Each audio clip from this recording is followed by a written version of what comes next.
Thank you for listening to Depictions Media Radio.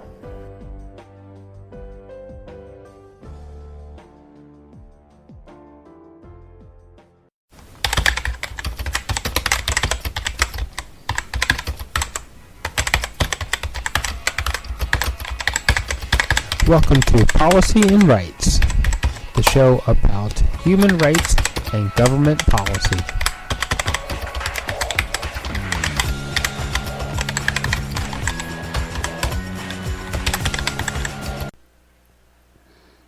Okay, in light of a lot of things that have happened, where a chief has been arrested, and it was done in such a violent manner, and we've had so many protests around anti-racism, and what does all that mean? What does anti-racism mean? What does it mean as a movement? And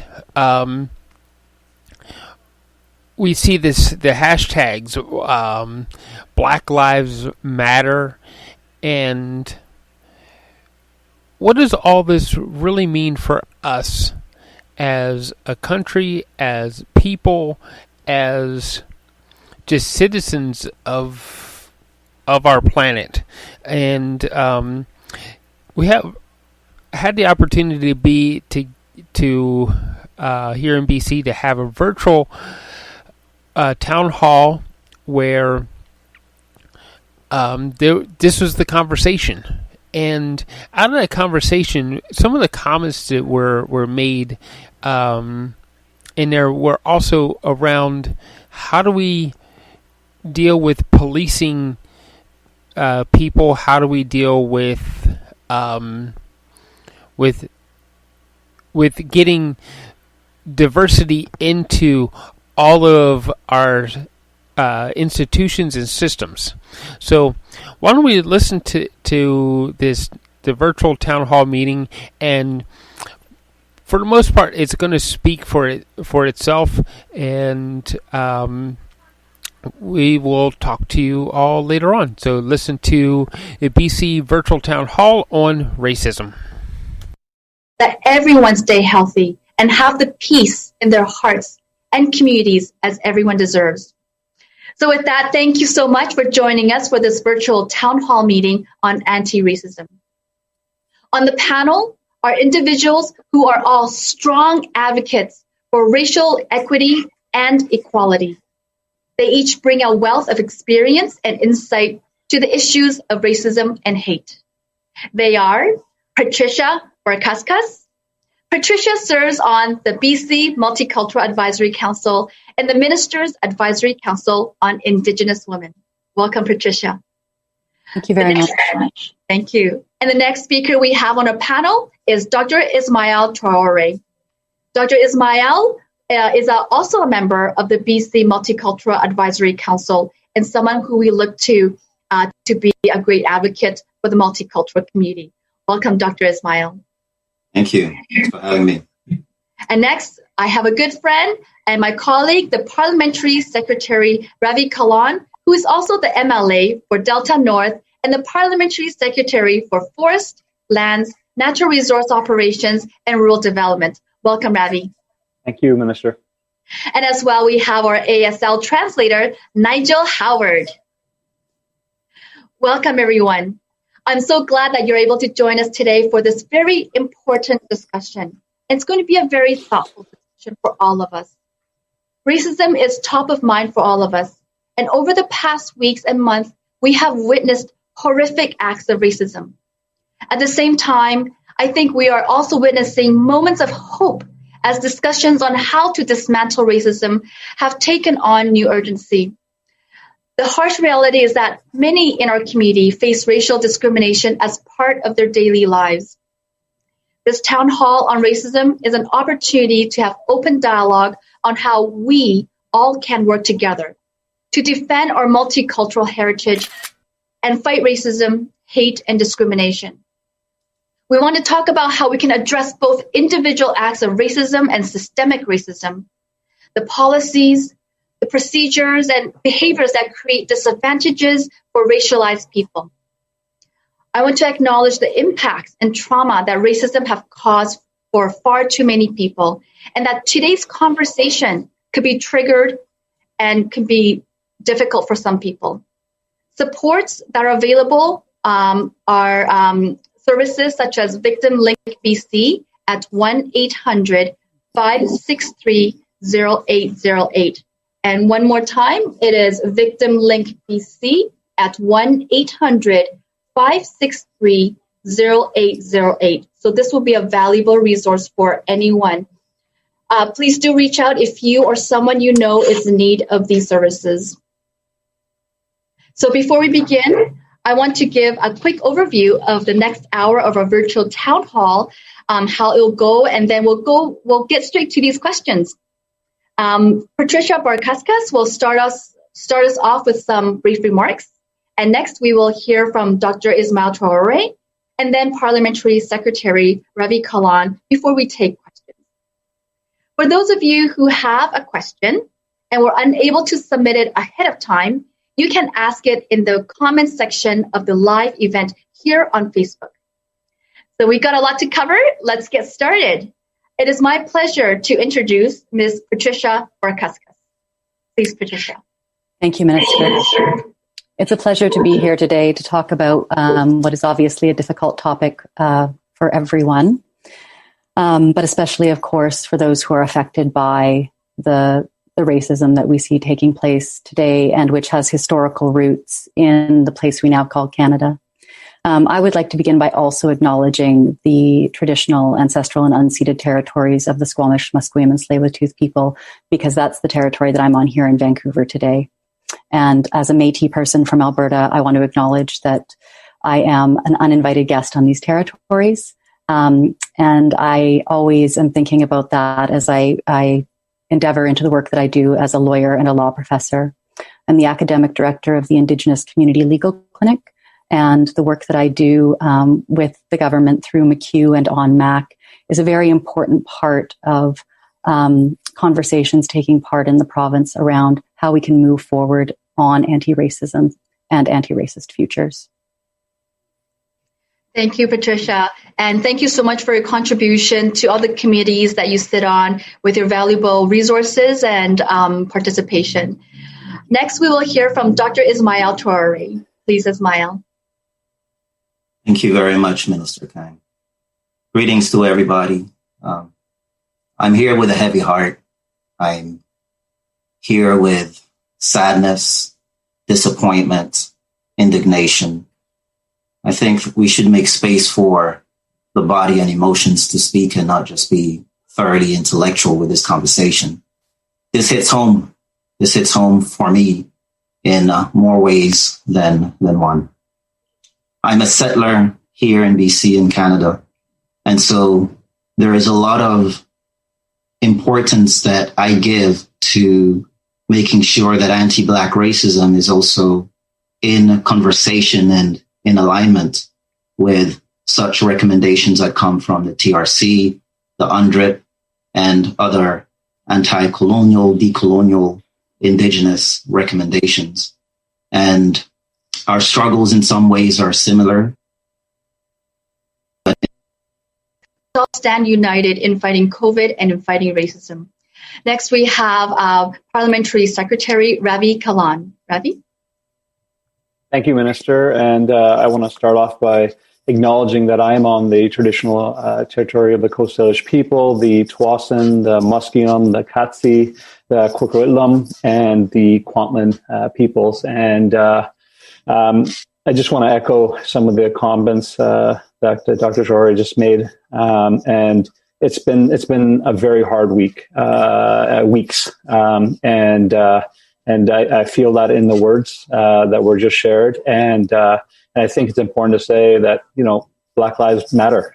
I think we shouldn't be afraid of saying that. And one of the things that my work is, helping establish the Human Rights Commission, but in particular in the last few weeks has been what I've noticed is that as I learn, I realize I don't know enough, and I have more learning to do. And I think in the last few weeks in particular, I think I realized, and I've been talking to my friends about, is our roles as people of color to support people in the Black community, people in Indigenous communities. We have to do more as well, because anti-Black racism is real, and anti-Indigenous racism is real, and so we have more to do.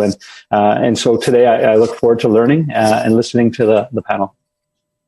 Thank you so much, Ravi. And I also want to acknowledge the wonderful work that Ravi has done in re-establishing the BC Human Rights Commission here in British Columbia, and all the work that the community has been doing. So now we will begin with the questions that we have received from the people and communities throughout our province. And so our first question, I'm going to start off with Paul. So Paul asked, what's the difference between anti-racism and not racist? And I think this question will be best directed to Dr. Ismail Torre or Patricia Kakarkas. Which one of you would like to start first? Patricia, thank you. Oh, thank you. So at the end of the day, it's a great question. Let's just start there. And the idea that that anti-racism is something that we can all work towards, I think, is an important point to make first and foremost. Anti-racism is, of course, not a singular thing. It is a number of strategies that come together to help combat the ways in which racism, and I would add, in echoing Dr. Torre's words from the beginning, colonialism, are an everyday part of the fabric of our society. And in doing anti-racist work, we are looking at the ways that racism has historically operated and continues to operate in the present, and taking that apart and looking at how it affects the structures and the systems that we live in, how it informs the work of the institutions that are a part of society, and also, and really importantly, are a part of our everyday interactions. And to be not racist in a world that is informed by racism, by racialization, I think is a task that we're all working on every day in lots of different ways. But anti-racism and anti-colonial anti-racism is a strategic and sort of educational learning process that we all have to engage in as we move forward. Adding on to what you just said, Patricia, thank you so much. I would say there's a great analogy that Dr. Beverly Tatum has created called the conveyor belt analogy. And here she starts off with the premise that racism is so ingrained in society that if you don't do anything, we will still have racial disparities. And she says, imagine you are in a walkway at the airport. The active racist behavior is the same as walking fast on the conveyor belt, because you have identified so much with the ideology of the hegemonic racial order, and you're moving and actively contributing to racism. Now, the non-racist is what she calls the passive racist behavior. This is a person who's on the walkway and just standing still, right? The person is not overtly or intentionally involved in racist act, intentionally discriminating, but because conveyor belt and racial disparities is so ingrained in society that to not do something, you are contributing to the preservation of the system. Yes. Now, the anti-racist is obviously the person on the walkway who is walking faster than the speed of the walkway, but the other direction. And that to me is why there tends to be the saying that it's uncomfortable to do anti-racism, because you're exerting a lot of effort against the natural flow of the walkway. And so if I had to define anti-racism, I will say there are two dimensions. The first dimension of anti-racism is a stance of non-compliance. It is a stance where you are taking an opposition, where you're saying no to something. And here, that dimension is anti-racism is any behavior, thought, activity that disinvests, that delegitimizes and puts an end to the harm that falls upon racialized people, and that puts an end and delegitimizes any practices that leads to racial disparities in outcomes such as employment rate, morbidity, street checks, you name it. The second dimension of it is because there is this false idea that anti-racism is only anti, but there's actually a dimension of anti-racism that is affirmative. It's an affirmative stance. It says yes to something. And in this case, anti-racism is any practice that legitimizes, invests in, and cultivates and contributes to the well-being of racialized people and the equilibrium or the closing of the gaps in the key social indicators. So that is what it to me, it means to be an anti-racist. To be a non-racist is defined by the absence of being racist. To be an anti-racist is defined by the presence of doing anti-racist work.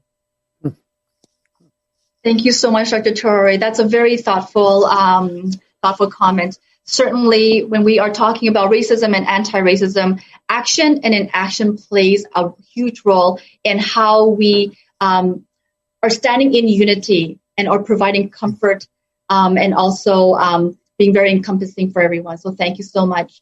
The next question we have, we've received a lot of questions about stronger education on the history of racism. And here's a question received online. When would we introduce a full curriculum in the schools to teach about Black history in British Columbia? I would like to invite MLA Kalan to answer this question. Yeah, I'm glad you came to me because I think Dr. Torre would say that not soon enough. And so what I would think, I think the answer to the person who asked that question is that first, I want to give a big credit to the BC Community Alliance for their advocacy on this issue and wanting to expand the education that's in our education system. I've met with them early this year when they were starting their campaigns, and they've done a fantastic job. So I'm really heartened to hear the Minister Fleming wrote to them recently and said, yes, we need to find ways to expand the curriculum. There is some components in the curriculum, but it's not nearly telling the story that needs to be told. Example I was sharing with the panel before we came live was my son and I were watching the Feminist Deliver panel that was up last week with some amazing speakers. And I had my son watch it with me. And then after about half an hour, he was tuning out and we went for a walk. And my partner said to him, what did you learn? And he said, I didn't know that there was slavery in Canada. And I thought to myself, I'm so glad that he picked up on that. But B, we have to do a better job of educating our young people because, that is the future. So I think I'm excited that there's going to be a collaboration to help put this curriculum together. And I think it can't come soon enough. Yeah. Thank you. Can I quickly give I want to give a shout out to the Board of Education in Richmond, which as of yesterday unanimously voted to advocate to the Ministry of Education, to Minister Rob Fleming for Black history instruction and Black history to be mandatory in schools. And they also decided that they would like to create an anti-racism working group in order to develop strategies within all schools within the district. And so I encourage local school boards to take the lead, to create a coalition, advocate to the ministry and the Minister of Fleming to pull an anti-racism and also a Black history curriculum. And I believe the ministry as well should take leadership on it just the same way that they took leadership when it came to SOGI, the sexual orientation and gender identity, to have that included in BC curriculum. Definitely. Thank you so much. We have so many questions that we received online, so I'm going to just move on to my next question. Jesse asks, during the Wet'suwet'en Land Protectors protest, our provincial government sided with the RCMP trying to remove First Nations people from their land. How can you condemn racism from our residents while continuing to disregard First Nations rights? This is a really difficult question, but MLA Ravi Kalan, can I invite you to answer this question? Yeah, no, that is a tough question, but this is if talking about racism doesn't make you uncomfortable, then you're not having the right conversation. And so I appreciate the question from the person. I think first I want to acknowledge that it was traumatic for many people. The scenes on the television, and it was traumatic for me. I can't even imagine for Indigenous and First Nations communities. And I think when I look at the core of the issue, as I spent a lot of time studying this and listening to my friends who shared with me their experiences, I think that we have to acknowledge that one of the core issues goes to the Indian Act. We talk about systemic racism, we talk about racism within our system. That is a poster child legislation designed to destroy First Nations governance structures. And so the origin of the conflict, it comes from that source. And the reality is that, in Canada, until we have action to start addressing that, it's going to be hard for us to start moving forward, which we need to do. And so I'm very positive about the DRIPO legislation. I know I've had people message me, especially during the challenge time that we went through with the Wet'suwet'en, and people were saying, well, DRIPO's dead, and that it's not can't go forward. And I would say that it's proof that we need it more than ever. That is a tool that's been created, co-developed with First Nations, Indigenous communities to help us move forward. And the work is critically important. And so we need to find ways to continue down this path. We need to find ways to address these issues, and we can't avoid these tough questions. We have to have them because it's the only way we're going to be able to address it. Thank you, P.S. Kalan. Definitely, when we are talking to the Premier, he has great passion to make sure that the voices of Indigenous people, the voices of First Nations are heard. And this is such a complex issue, but one thing that we can be really proud of as British Columbians is that we are the first province to include the United Nations of Declaration of Indigenous People into our legislation. And we have the utmost sincerity to be working with all First Nations in British Columbia. So thank you so much for your remarks.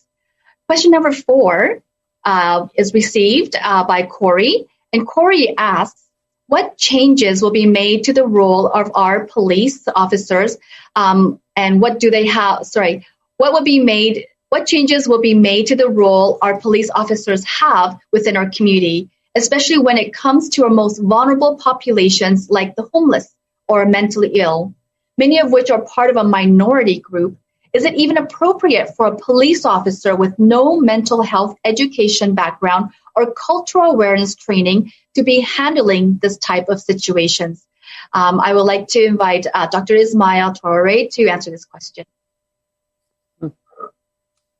This is it's an interesting conversation that we're having in the public right now. And frankly, I would like to start off by saying that over the decades, we've seen neoliberal capitalism, austerity measures, leading to the defunding of education, leading to the defunding of social security, leading to the defunding of healthcare, and many other types of social systems have been defunded.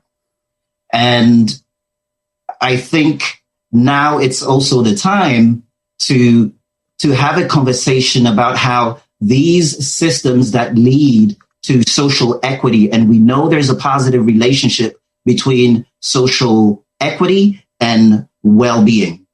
And so these institutions, these social security measures that have been defunded by neoliberal capitalism need to be refunded. Data is very clear. And with the police, I think it's not surprising that over time, as a result of the defunding of a lot of these institutions, the police has been seen as a department or a solution to address such things as poverty. So that's why we talk about, the criminalization of poverty, the criminalization of people who are homeless. I know, for example, in Kelowna, even the ways that they go about making benches in the park is to prevent homeless people from sleeping on these benches. So we've criminalized, we've allowed the police. It's almost like we've taken social issues and said the police can address it. And so I'm all for reforming deeply, radically the police. And I think there's a lot of examples on how we can go about doing that. But one of the things that I would like to see is increasing the credits that is required, or the time and education that is required to be a police officer.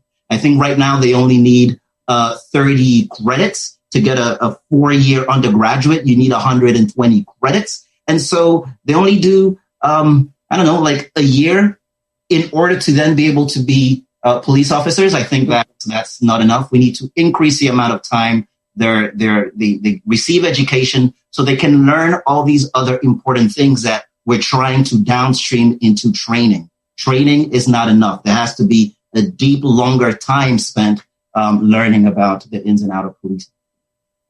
Definitely. Thank you so much, Dr. Torre. And this conversation requires a lot more time and in-depth look, perhaps conversations with our CMP, VPD, and different police departments.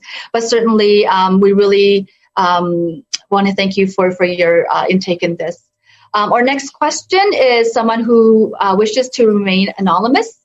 The question is, when is it safe to speak up about your experience as a minority in the workplace without suffering the consequences? And for this question, I would like to invite Patricia to answer. Thank you. I'm going to start by prefacing what I'm going to say with the fact that it's not legal advice. As a lawyer, it's always important to indicate that. But there are, of course, legal mechanisms that you can engage if you're in a workplace and you're experiencing discrimination, harm, harassment, or a toxic work environment. And those legal tools may hopefully find you the remedies that you're seeking. Sometimes they don't, right? And that's a fact. But I think all of that goes far away from the question of safety.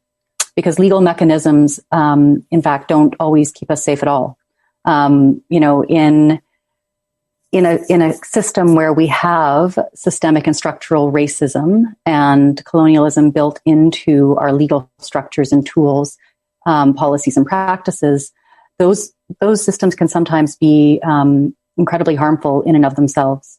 And the process of going through them can be exacerbating of the harms that you initially experience. So I think that it's a really difficult question because it's a really difficult thing to say that it may not be safe. It may not be safe to actually come forward with the discrimination and harassment that you're experiencing unless you have a really good support system.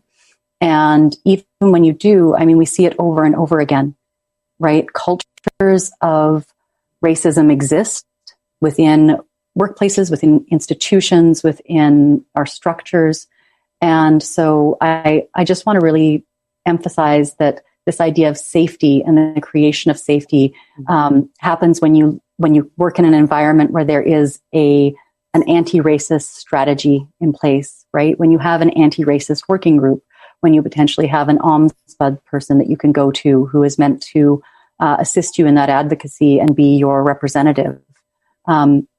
So I think that it's a good thing to get advice about, whether that's legal advice or whether that's advice in terms of support for what those structures look like, and to have supports in place when you move forward so that you can feel as safe as possible as you enter into a conversation that may in fact be deeply difficult and harmful to you. Thank you, Patricia.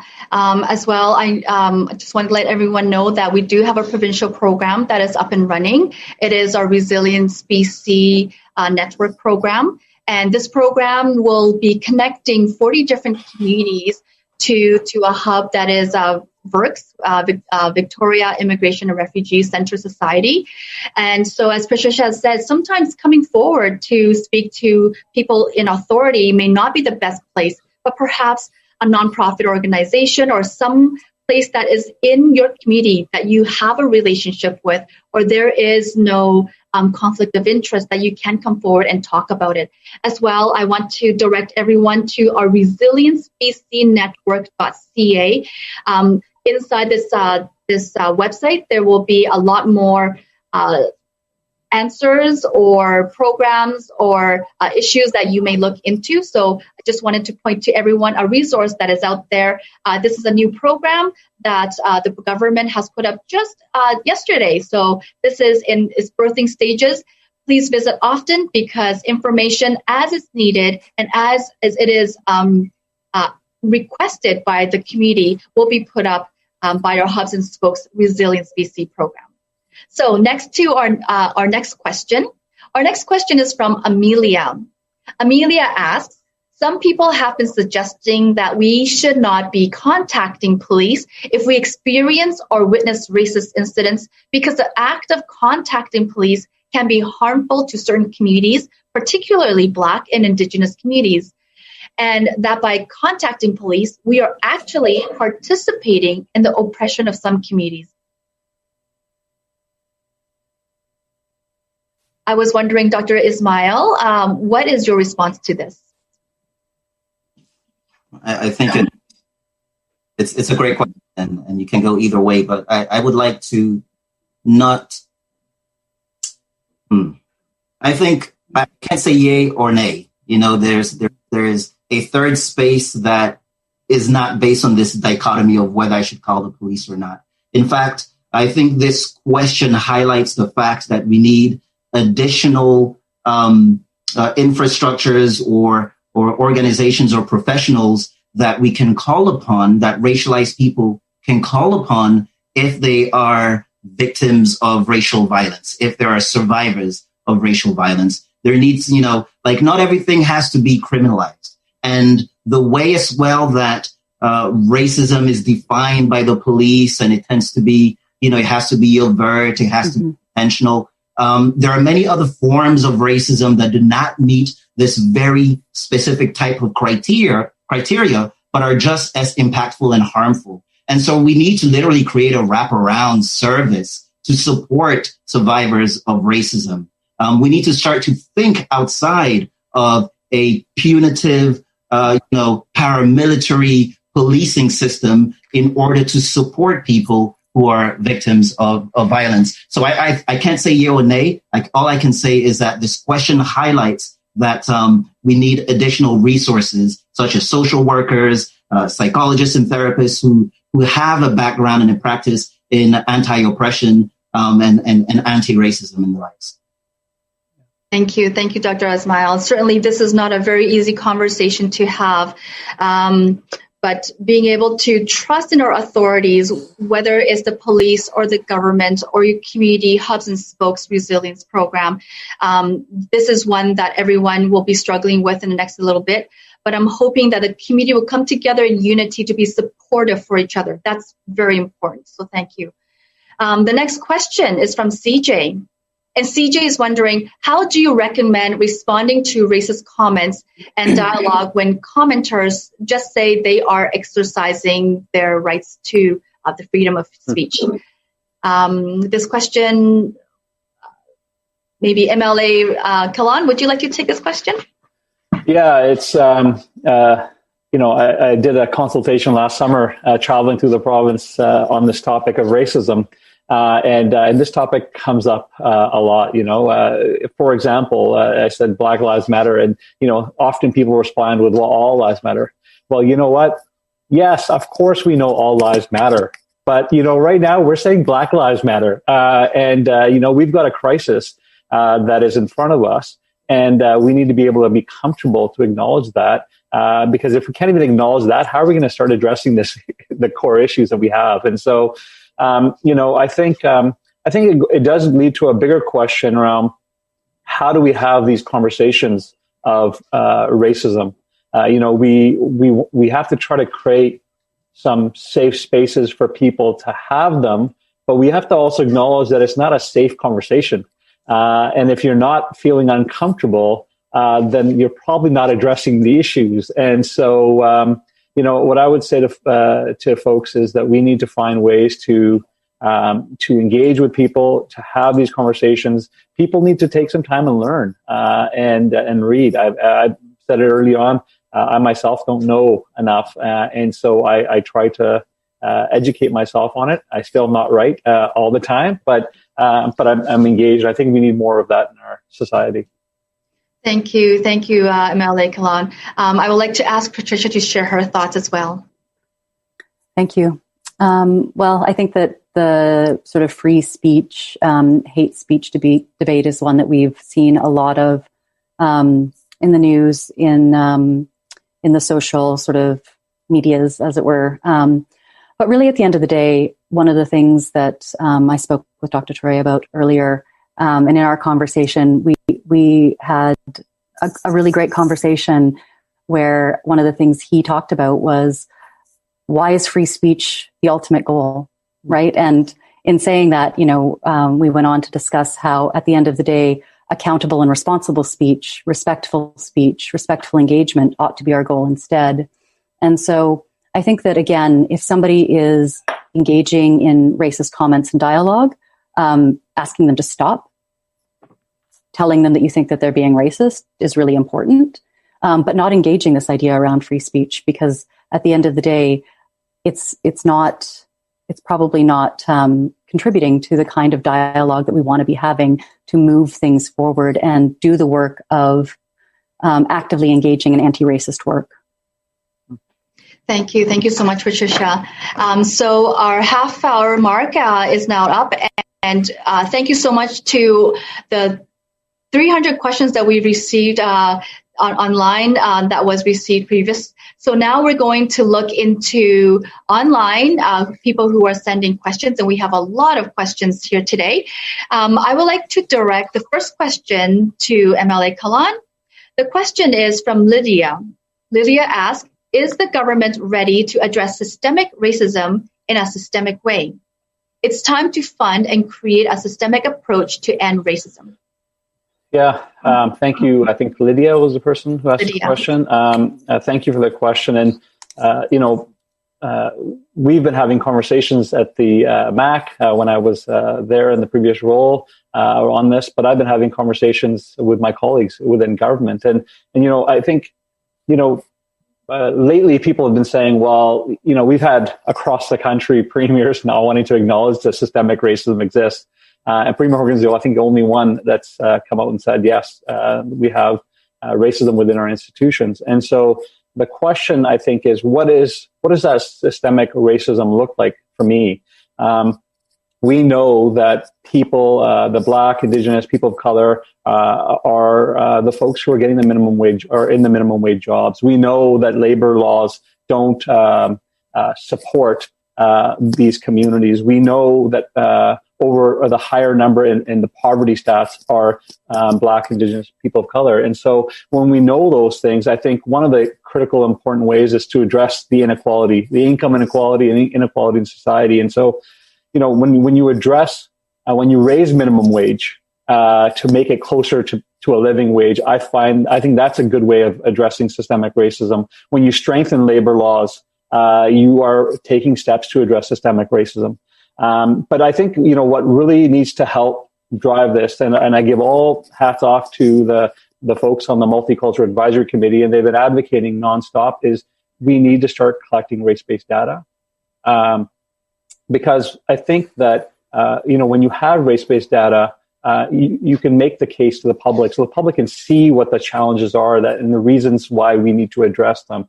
And so I give credit to them. I've spoken to the Premier about this as well. Many of my colleagues believe that this is the path forward to really get into addressing these core issues. And I thank the MAC board members for raising this. And I think that if we take that step, I think that's the first foundational step to really make a big shift in addressing systemic racism. I'm not sure if Dr. or Patricia might want to jump in and share their thoughts on that. Patricia? Yeah, well, I mean, I think that it's really important to think about income inequality. And one of the things that I know is happening in terms of federal discussions, of course, is the idea of basic minimum income, right? And And whether or not those conversations will happen here as well is yet to be seen. So, thank you. Our next question is actually for all of our panelists here. And I will start with Dr. Torre, then Patricia, then Ravi. So Jesse is asking every one of the panel members on your thoughts on defunding the police. Dr. Ismail Torre. Yeah, I previously touched upon that. I think there are models in different places around the world where there has been a reconsideration of what the role of police is in society. The slogan "defunding the police" is also part and parcel of a broader movement that is about the abolition of the prison industrial system.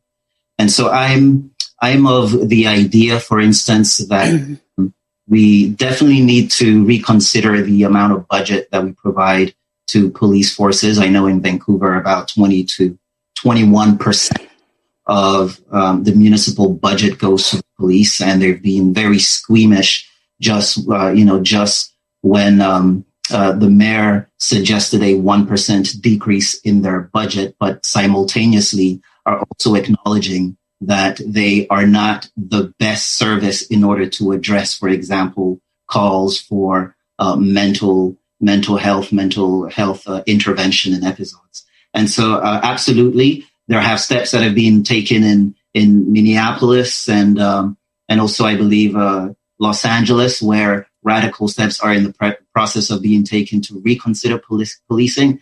And I'm all for defunding the police, but in the conversation about defunding the police is mainly the emphasis of creating other infrastructures and supporting existing, social services. Like, why not create free education, for instance? Why not have, public transit to be cheaper or free? There are many systems that we can make sure become the great equalizer of the different types of disparities that we're seeing in social indicators. So this is a conversation about what type of society do we want to see, and what approach do we take to address complex adaptive social needs? Do we just criminalize it, or do we rise up to the challenge with more sociological ideas? Thank you, Dr. Torre. Next, Patricia. Yeah, thank you.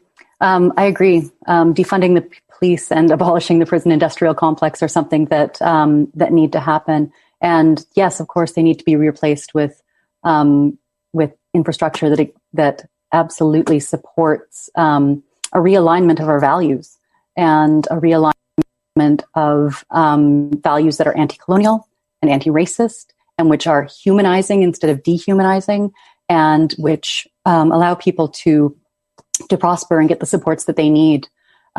Specifically, these things need to be community focused, and the ideas about how to do that need to come from the communities themselves.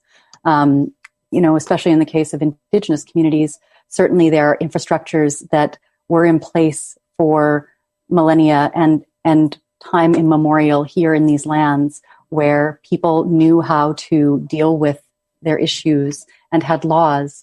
And the criminalization of poverty and of mental health and of addictions and of numerous other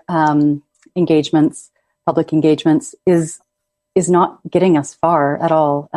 So I do think that the calls to defund the police and abolish prisons is a move in the right direction, and that it gives us an opportunity to open a social dialogue about what those new infrastructures should look like as we move into our anti-colonial, anti-racist futures. Thank you for a remark, Patricia. Next, we have P.S. Kalan. Yeah, thank you. And I don't want to repeat what my colleagues here have said. They made excellent points, and I think it reminds me of a conversation I had with one of my constituents who wanted to understand what this means. He hears the slogan "defund police," and then when you ask people, do you think a police officer is the best person to help someone with a mental health issues or under distress? And the overwhelming answer usually is yes. And so, it's about opening this conversation up for people to understand what it is that people are asking for. They're asking for more preventative services. let's not criminalize. Let's address these core issues that we have in our society. And I was actually really heartened because I know the Premier announced this morning that we're going to open up the Police Act. That after 45 years of a police act, times have changed, and he announced that he's going to strike an all-party committee to look at the Police Act and see how we can modernize our systems. And I think the time is right, and I look forward to seeing those deliberations. Thank you, P.S. Kalan. It's really heartening to know that our conversations are moving our legislations proactively forward to the needs of our community. So it's very good to hear that. Our next question, we have so many questions online. I'm very happy to see the really great discussions we're having here. The next question will be for Dr. Torre. Jasmine asks, teaching Black history is one thing, but what about the inclusion of Black authors in English class or discussing the works of Black scientists and Black artists in the arts and sciences class? Yeah, absolutely. I think we know that Canada or multiracial countries, that everybody contributes to the development of these countries, the development of these nation states. And so it is incumbent upon us to know these histories.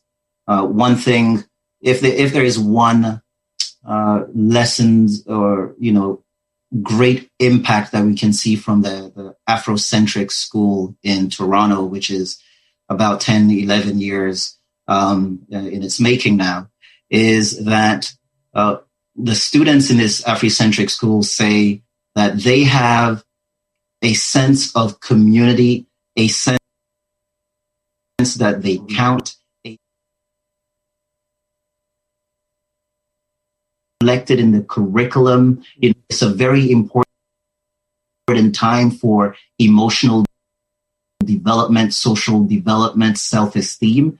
And if you're constantly in a space where the people that you see who are applauded and given accolades and saying are the creators of this and that, very unintentionally you'll start to develop a sense of, well, what about people who look like me? And there are a lot of studies that have been done. For example, the very famous doll test study, where two dolls that are identical but have different skin tone are put in front of children of a certain age, and the researcher asks a very simple question: who do you think is more intelligent? Who do you think is ugly? Who do you want to play with the most? And what we see over and over in the doll study, whether it's done 20 years ago or even more recently 5 years ago, that the majority of students will associate positive traits with the doll that has white skin and negative traits with the doll that has black skin. Mm. And so absolutely, Black history, Black education, Black scientists, all of that is important. Thank you. And as well, P.S. Kalan? Yeah, I just wanted to, the question and the answer triggered a moment for us. My son was in kindergarten. He came home, my partner and I picked him up, and he said, "Dad, I wish I was white." Emotional. And then we started delving into it. And it was a question of, well, why would he think this way? And, it's a child, and children see all the teachers are white. They see all the superheroes. He said all the superheroes are white. And so it dawned on us at that time that even us who are very conscious and aware and always talking to our kids about it, have only a certain amount of influence. There's other influences that are way stronger for our young people. And so I think that the question is fantastic. I think the answer Doctor has provided is fantastic. We need to see that because, if we want to build strong young people, they need to see the diversity reflected in those who are educating them, those who are those that are in their realm, in their world. So I applaud that question, and thank you, Doctor, for the answer. Thank you. And it is a diversity that we have in British Columbia and as well all over Canada is what makes us very special, is that we're not a melting pot, but we are a mosaic of different cultures that share in its beauty. And that's why I love to be British Columbia. I'm very proud to be calling myself a British Columbian. Our next question is for P.S. Kalan. With all the work that you've been doing in Human Rights Commission, this question is for you. Sangita asks, there is now increasing evidence of police and systemic racism against Indigenous people in BC. How does racial equality fit in the human rights framework? Yeah, that's a very good question. And so I think one of the things we have to come to grips with, and I think people are, but the rest of society is catching up. And I think Patricia will be a better position to answer this question.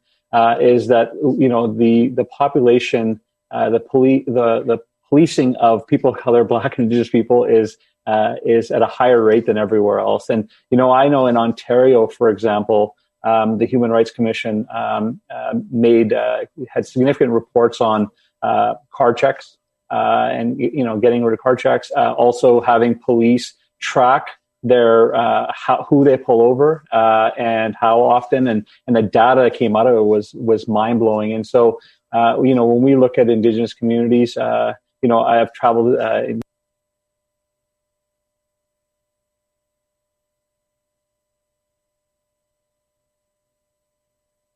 And I know that we have a fantastic human rights commissioner who will be looking at this question, as she is probably looking at this question.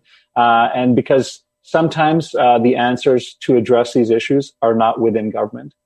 We are thinking about that. There's a lot of work being done around justice reform in our system. I know Patricia is very knowledgeable about that.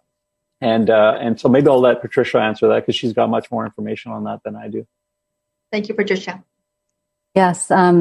This has come up obviously very recently coming out of the report written by Ardith Wacom called Expanding Our Vision, which directly looks at the work of Human Rights Tribunal decisions here in here in BC, and in fact points to the lack of Indigenous identity as something that is elucidated in the legislation. And so the work of moving that forward is taking place, as I understand it, and we are there are considerations about how to best move forward in terms of expanding the scope of the legislation to include Indigenous identity, which is a move that I think will certainly be helpful. Very recently, there was a successful case run by some fantastic lawyers and Atira called Campbell and the Vancouver Police Board. That's the BC Human Rights Tribunal. The number is 275. It's from 2019. And that's a case where we see very specifically how someone's Indigenous identity impacts the way that they are treated and the human rights violations that they experience. So this work is important. It's happening right now. And hopefully we'll see that legislation change to include Indigenous identity in a way that will provide for meaningful operationalization of the Human Rights Tribunal moving forward.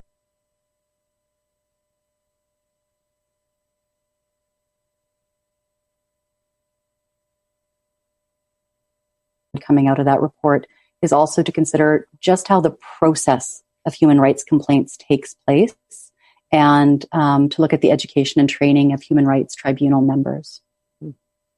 Thank you, Patricia, for sharing your thoughts. This next question is also for all the panelists today. Sharon asks, will they make more anti-racism programs for schools and workplace and out in a general public? So anti-racism programs for schools, workplace, and in a general public. And I would like to start with Patricia. Great. I hope so.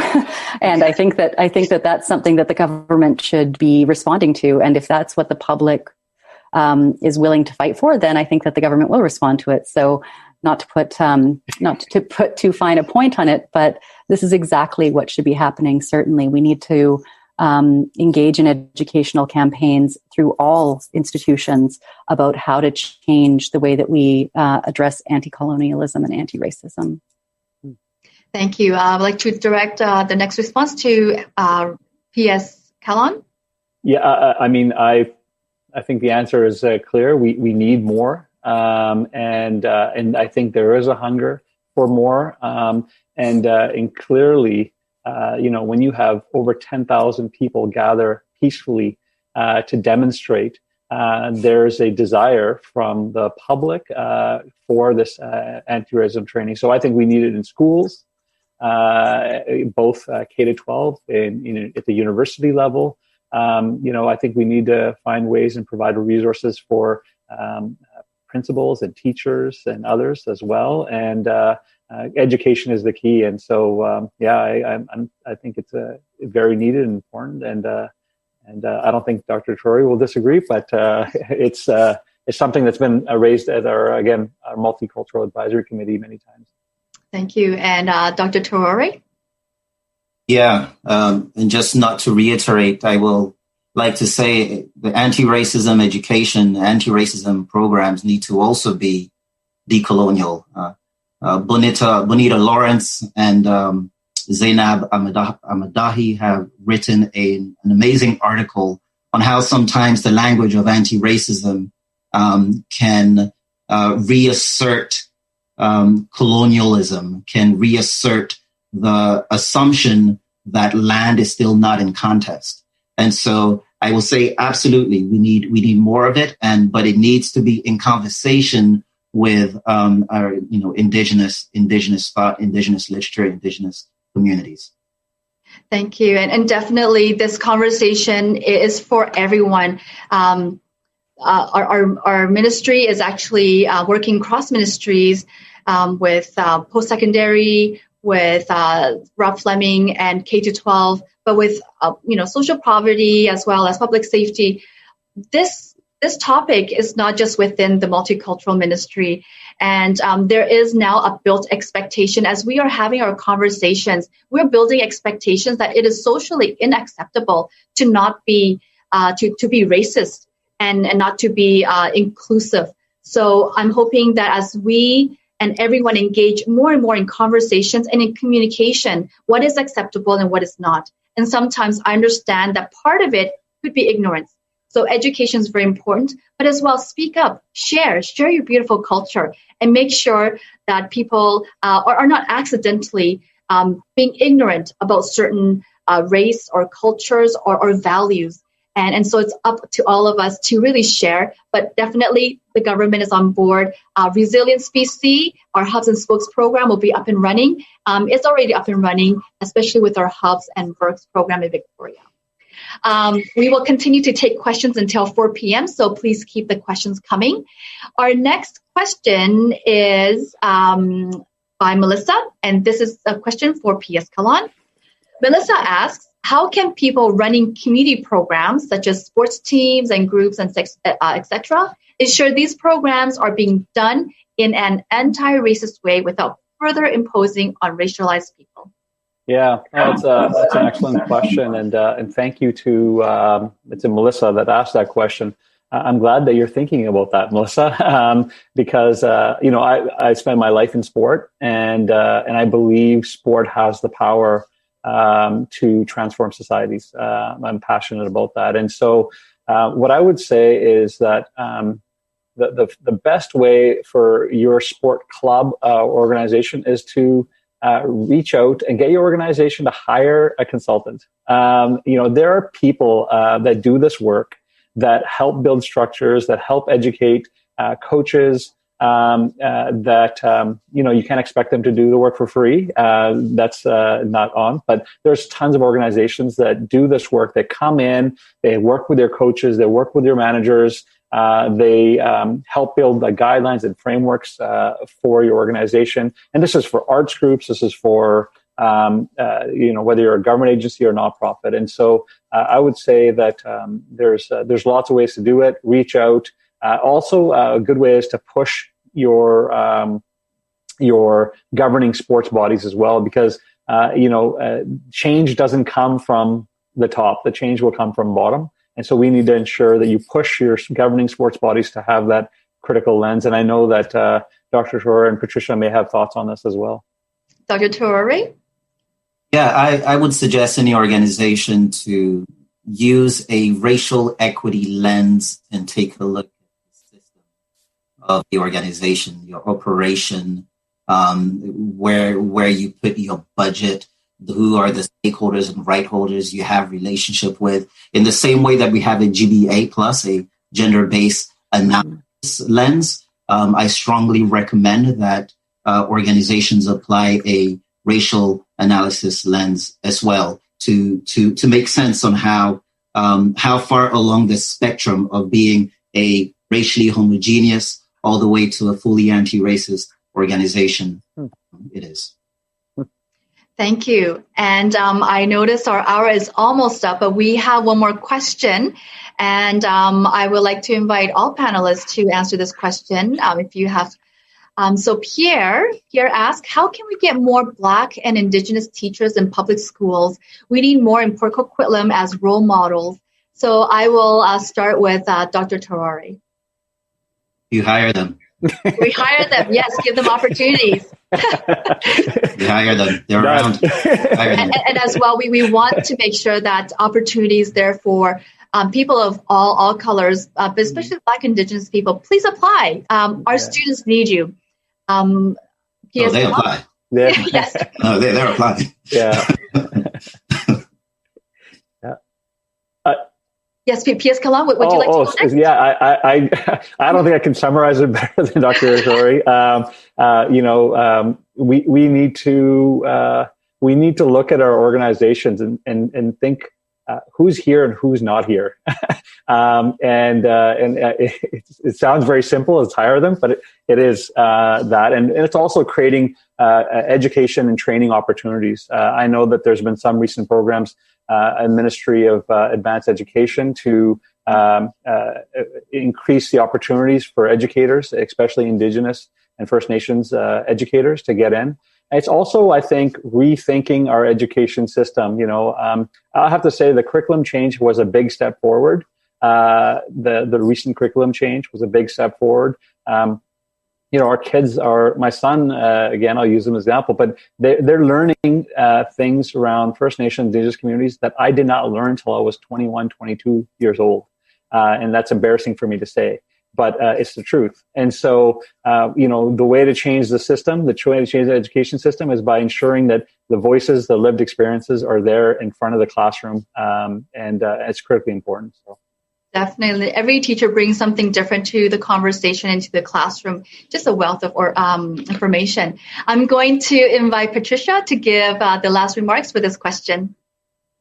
Thanks. I'm going to take an opportunity here to bring us back to systemic issues, right? And to say, yes, we need to hire those teachers, but first we have to get them there, right? We have to, when you say it starts with children, it really does, because we have to make sure that our Indigenous, Black, and racialized children are having the same opportunities that other children are having, and that they that's happening across not just their educational experience, but their home life, right? That if they're Indigenous, they're not in constant threat of being taken away from their families and their communities. If they're Black, that they're being supported and taken care of, and that they're that their communities and families, whether they're Black and Indigenous and racialized, aren't being criminalized and over-policed, and that poverty and mental health are being taken care of properly. It's all interconnected, right? And it really starts with providing those institutional and systemic supports that make sure that everyone is given equitable opportunities. And if I can just really emphasize on what Patricia is saying, the systemic part is absolutely important. Look, I was kind of being a little bit tongue-in-cheek when I was saying hire them, but we are applying. But there's one thing we need to take into consideration and reevaluate, which is the criteria for becoming a tenured professor or a professor. Are we going to put a lot of emphasis on how many publications have you done? How many courses have you taught? What is common amongst racialized faculty is that they spend a lot of time supporting racialized students. They spend a lot of time working in the community for racial equality, gender equality, you name it. But the university does not take that into consideration as important public education work. It still does the predominant focusing on how many publications have you done, which are criterias that stem from when the university was created as a place that only white men belong into. And so we have to reevaluate the criterias, and we have to make it such that when they do apply, they would like to stay. Because a lot of people are also leaving because of the different forms of racism that exist within the universities. Thank you. Thank you to all the panelists, and thank you for all your thoughtful comments. So that is all the time that we have left in this town hall. So in closing, it has been a privilege to be your moderator today. And I hope this time was an opportunity to learn from each other and build on each and every one of our understanding. As minister responsible for multiculturalism, I'm going to take away all that I've heard today, and I'm going to forward this to our government to help inform our decisions and the directions that we are going to in the future. Today's session was recorded and will be posted on YouTube for others to be able to view in the future. When it comes to fighting racism, we know there is much more work, and we are absolutely committed to doing this work. So once again, thank you so much to all of our panelists for all of your insights and for taking the time to answer the questions from all the people across the province. And as well, a very big hand to say everyone who submitted a question today and for joining us for this virtual town hall. It is this participation or constant communication, questions, answers, asking them, even when they are critically hard, awkward, challenging. We need to have these conversations. And absolutely, our government is moving in a very proactive and bold direction in fighting racism and hate. Everyone in British Columbia deserves to live in a place where it is safe for them. So with that, I'm going to say thank you to everyone and have a good evening.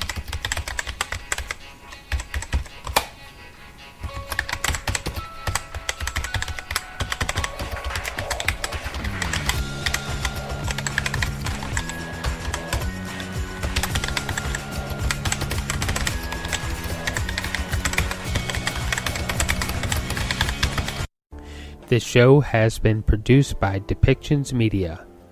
Please contact us at depictions.media for more information.